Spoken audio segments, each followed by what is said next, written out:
हो हे साली पहुना के बात ना भूलई हो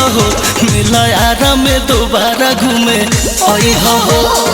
पहुना के बात ना भूलई हो मेला यारा में दोबारा घूमे आई हो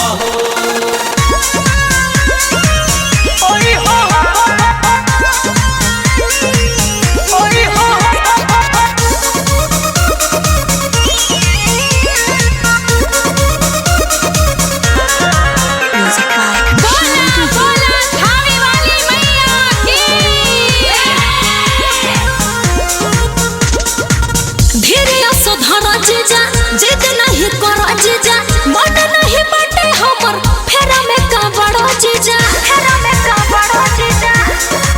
हे साली होई नहीं तनियो सालेट हो ले ले हम घरे वाला बुलेट हो अच्छा हमरा संगे तू चाट छोला खाई हो तू खाई हो साली पहुना के बात ना भूलई हो अरे आरा में दोबारा घूमे आई हो पहुना के बात ना भूलई हो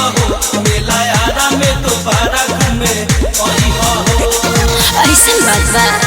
बोला बोला पटना की पटन देवी मैया की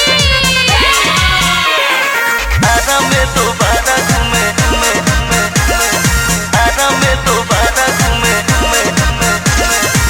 माना करतिया माई केहू केहू नहीं जाई असो नहीं आइब जीजा कुछ पहिला उपाय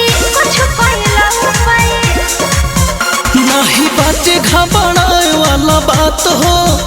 लहरी लाल राकेश रही है नु साथ हो बंटी लक्ष्मण के फेरा में नई हो ए साली पहुना के बात ना भूलई हो मेला यारा में दोबारा घूमे आई हो